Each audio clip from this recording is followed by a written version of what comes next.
Welcome on in, guys. Tobin here with you. Thanks for checking out the channel. Hope you're doing well out there in Heat Nation. Miami Heat are taking on the Dallas Mavericks tonight at the Kaseya Center. Second night of a back-to-back after squeaking out one on the road yesterday. Now, the Miami Heat, a couple of injury updates on this. The Mavericks are not resting Luka Doncic and are not resting Kyrie Irving. Those two are playing. There was some questions. I believe the term that Jason Kidd used was there had to be some conversations about this game, and they're going in. They're going to play their stars tonight. On the Heat side of things, Tyler Hero, there was a little bit of a question mark there. Tyler Hero is going to give it a go tonight. Terry Rozier is questionable for tonight. Duncan Robinson is doubtful. So not ruled out. I'd be really skeptical to see Duncan Robinson give it a go just based on how that back feels. But maybe, I don't know, maybe he got a great massage and woke up feeling fantastic. But just to keep an eye on that, Miami will have Tyler Hero tonight against the Dallas Mavericks, and they're going to need him. They're going to need as much as they get, especially if Terry Rozier is going to be a no-go. So definitely something to keep an eye on. Mind you, Kevin Love did not play very much in the front end of this, so hopefully he'll be decently good to go, and maybe Jovic can keep his hot play. As far as the Heat is concerned, they do have the possibility of being locked into the play-in tonight with a loss to the Dallas Mavericks. I believe the situation is if they lose, the Cavaliers win, and the Magic win, the Heat will be playing next Tuesday in the play-in game.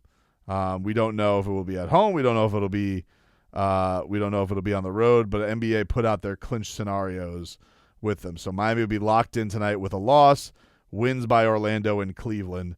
So those New York clinches a playoff spot with a Miami loss. So they'll be clinched into the top six if Miami loses tonight. Orlando clinches a playoff spot with a win and a loss by Cleveland and Miami. They would clinch the division with a win and a Miami loss. So we definitely are keeping our eyes now on the Orlando Magic because of the tiebreak scenario that Miami has with them. Miami can still end up winning their division. If they win their division, you avoid the play-in. So what Miami needs to happen over these next couple, we're going to be looking at Orlando, and first, you got to take care of your business. Obviously, you cannot lose to the Dallas Mavericks tonight. That's first and foremost. Then you have to go look to the Magic, and their schedule is not easy the rest of the way, but of course it has switched up a little bit because of the Giannis Antetokounmpo situation. They're sitting at Milwaukee tonight, then on Friday in Philadelphia, and then they'll finish up with Milwaukee on Sunday. So what looked to be a really, really tough spot with taking on Milwaukee, even though Milwaukee has been stinking up the joint lately, now it definitely gets easier with the loss of Giannis. So got to keep an eye on that, where things stand. They're currently right now sitting at fourth. Cleveland's 5. Indiana, it's very, very bunched up, is at 6. Philadelphia, they are at 45 and 35, and mind you, Miami still has the tiebreak on them, which would determine whether or not Miami is able to have their play-in game at home or away for the first play-in game, and then you could figure those things out. Philly, their last 2 games are the Orlando Magic. They're off until Friday, and then they finish off Sunday against the Brooklyn Nets. So these are the things that you got to keep an eye on. The big one tonight, first and foremost, can Miami take care of their own business against the Dallas Mavericks team that's been red hot? I think the Mavericks have won. They lost 3 straight going into that Miami game. They win that Miami game, and I think that they have won something like 15 out of 17 games.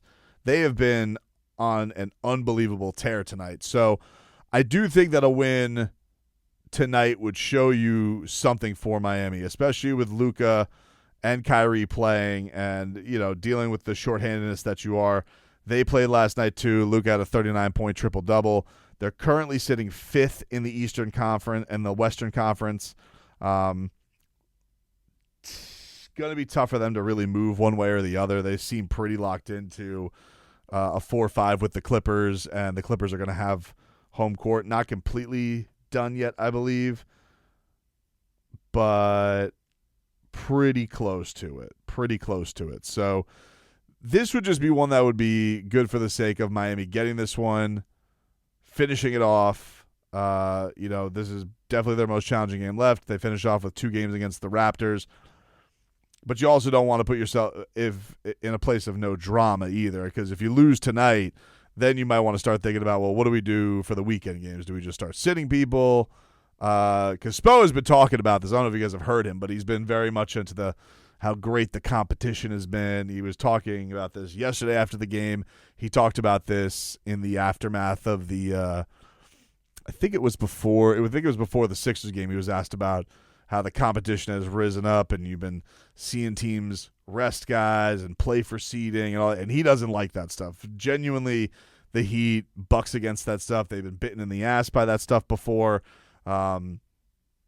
There's been times that they should have probably done it. He does not believe in that stuff. However, you think about the physical nature of this team right now, with everybody being as banged up as they are. Really outside of Tyler, and Tyler's still working his way back from injury. So I don't know what you could expect from Tyler tonight. I think that you gotta hope that somebody can come through. The guy I'm really looking forward to, that I'm looking at tonight, I think needs to have a big game is Bam Adebayo. Bam didn't have a very productive second half yesterday, and you think about the amount of and I know that he does other things for this team, but I just think that you have to think around here and be like, well, where can Miami maybe get some more pop that they didn't the last game around against the Hawks? And it was some heavy minutes yesterday. Bam played 48, Tyler played 48, Jimmy played 44, Jovic played 40 in a double OT game, Highsmith played 35. So this is going to be interesting. But then, of course, you also have the scenarios where, defensively you got to corral these two absolute behemoths in Luka Doncic and Kyrie Irving.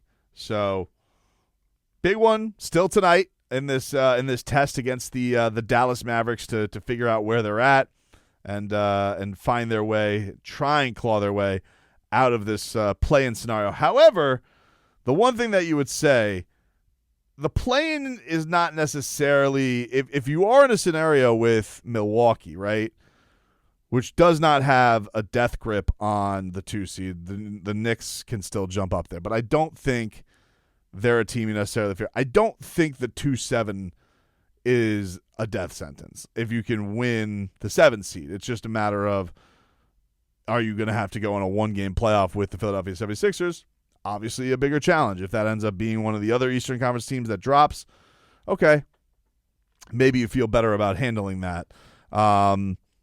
But if you end up the 7 seed, if you do win that first play-in game, you're not in a terrible spot. Whether that be the Knicks or whether that be the Bucks, especially now with the Bucks potentially losing Giannis for a good amount of time, or just an unknown amount of time, you're not looking at the worst picture there. So this is all very still much up in the air with that seeding. Everything we know is that Boston is basically the one, and everybody else is kind of jumbled in there. Nobody's really set. We don't have playoff scenarios set. Maybe we'll start getting more answers after tonight, but I think you're only going to get that as if Miami loses. If they don't, then there's going to be even probably more questions. And that's just a matter of, Orlando, can they keep the Heat at bay? Because that does seem like the most likely path to them avoiding this 6, because either if you end up, and it looks like if you win that first play, and your first opponent's either going to be Milwaukee or New York, and you'll see where the chips fall after that one. But still plenty more in the air. The first most important thing is they got to take care of their business against Dallas.